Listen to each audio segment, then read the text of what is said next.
It's a style trick that the pros swear by, especially this time of year.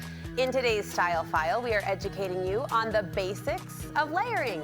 Stylist Reachel Bagley with Cardigan Empire says layering is the best way to feel comfortable during the winter months while still looking polished and put together. So it's split. It's functional, but it's also fashionable. Oh yeah, well we want both. We want a win-win, right? We're not gonna compromise. We can have both. And layering does that for us. So you've stepped this out into some really specific layers to think about. What do we want to start with? So first of all, you want to make sure that you're putting on a base layer. Now your base layer should be something that's not too tight, because you don't want to feel claustrophobic in it, and you don't want to absorb too much like wetness or moisture or anything like that, but not too loose, because you want that Goldilocks zone.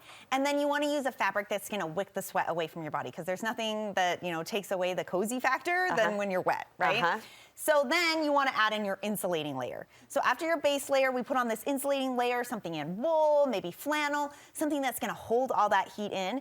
And then finally, we finish off with our outer layer that's going to protect us from the elements. So it's going to make sure that you're not like getting any snow or rain or coldness and wind, and that is really going to give you all those options. Plus, it makes it so much more versatile, because if you get too hot, you can remove one of these layers really easily. So I'm not packing a huge extra coat, because I'm actually stacked from the inside out. And you're going to want to skip. You're going to be like, oh, well, I'll just put on like one heavy sweater, and that really actually doesn't keep you as warm, and it doesn't give you as much versatility. So I had a girlfriend last year, and I meant to follow up on this, so I'm glad you're here, who found the perfect undershirt. And she was saying, I'm wearing this every day. It's keeping me warm, Monday through Sunday. What do you recommend for that inner layer? That inner layer, you want something that's like going to be like bamboo, something thermal, anything that has a lot of flexibility as far as like heating and cooling. You don't want something that has no breathability, because then you're going to be, sweating all out of it, right?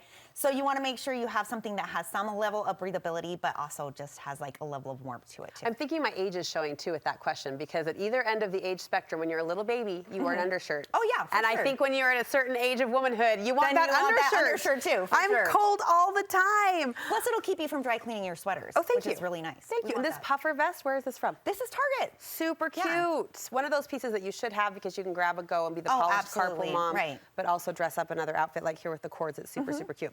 Okay, next we're talking about lower layers. So lower layers, I think, is something we also underestimate. So one of the things I like is finding something that's already lined.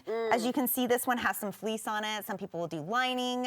You could also do velvets, but that makes a big difference on how warm your legs stay. So we need summer leggings and we need winter leggings. Absolutely. And the nice thing about something like this is I always tell people when they're putting together an outfit, people pay attention to the top half, not the bottom half. So you can rewear these over and over again, get a ton of wear out of them throughout the winter without feeling like you have to break the bank. I'm glad to hear you validate that. I just hope my friends think I have 17,000 pairs of leggings. Oh, yeah. It's really the same one. Wash, rinse, repeat. Yeah, exactly. But those mom pants, I like your stylist eye saying the top is what shows. Oh, yeah. That's the talking part, right? People pay most attention to that. And so you just want to make sure that with these, you want to make sure you still have those layers on top, because we can't like actually switch out our layers too easily on the bottom half. Right. So I like to keep it pretty simple, pretty clean, and then make sure you're doing your adjusting on the top half. Okay, we've got warm tops, we've got warm bottoms. Let's talk warm feet. Warm feet, right? That's like the make or break situation. Because if you have cold toes, once the toes go, there is no coming back. There's no coming back from the toes. So the biggest thing you want to pay attention to is you want something that is going to be waterproof. Like those cute little tennis shoes that have all the venting and stuff in that. That is not what we want for this situation. They are not our friends. We want something that's going to be leather, something that's really thick, and that you're like, I love protecting the ankle, because it all comes together and keeping that foot really warm. And then you want to take something like wool or something that's going to have that same kind of breathability as our base layer did, and put that inside the shoe, and you're going to be a lot more comfortable. And I always size up on my boots so that I can wear thicker socks. So I usually go a half size larger in my boots, especially if they're not like fashion boots, right? Yeah. Then I can put my thicker socks in them and be a lot more comfortable. If you're really going to be outside for a long time, like let's say you're skiing or hiking out in the snow, wear a layer of sock underneath that's thinner and is going to stay tighter to the foot, and then put a second layer on top. And that will actually give you that same kind of versatility that we talked about with the upper body, and keep your feet really warm. Listen, I love that we're getting serious about this. Oh, early. Yeah. Well, we talk about science, right? Like we really, it's not just about looks. I'm not gonna suffer through another winter. I'm gonna be smart. When I first moved here from Arizona, I about died. I was dying. Like every single day I was freezing. And so I did tons of research, and my husband, he's so cute. He's like, I used to think I hated Utah, but I just didn't know how to dress for it. And once I figured out how to do that, like Utah is the best, right? We don't hate winter, we just hate being cold. Yeah, we hate being cold. Like winter is magical, so let's enjoy it. We are not victims. No, we are taking control of the situation. Okay, I love it. Head to toe to head in this case, you say keep the noggin warm. Yeah, too. actually, you know, like just like we were talking about with babies and old people, right? Yeah. Like we want to make sure with our hat. I didn't say old people, Rachel. Well, okay, sorry. I identify as an old person. I'm just kidding. I feel wise and I feel loved.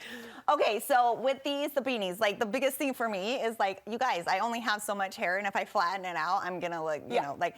So what you do is you part your hair to the other direction before you put your beanie on, and then you flip it back, and you're still gonna have that volume, and you're not gonna have total hat head. What?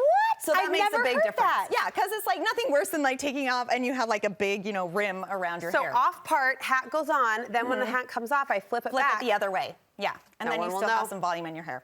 So it makes a big difference. And then, you know, just having that little bit of insulation on the top of your head actually does make a big difference. So I had a friend give me a cute beanie like this a couple years ago, and I happened to sneak a peek at the price tag, which I know is rude. You're not supposed to do on a giftable, but I was like, she spent what on a beanie? It wasn't ridiculous, but it was more than I thought. I use that beanie and love that beanie to the ground. Like a good hat is your friend. Yeah, absolutely. And it's one of those things that you can mix in and really elevates an outfit and makes it feel fun and playful too. Rachel, this was fun. Will you post a shopping guide for us? Oh, absolutely. Where can we find you? You can find me at Cardigan Empire on Instagram, on my website at cardiganempire.com. All right, Cardigan Empire. Look her up, give her a follow. Rachel keeps me feeling polished every morning, and I know you help so many other women as well. So thank you so much for sharing your gift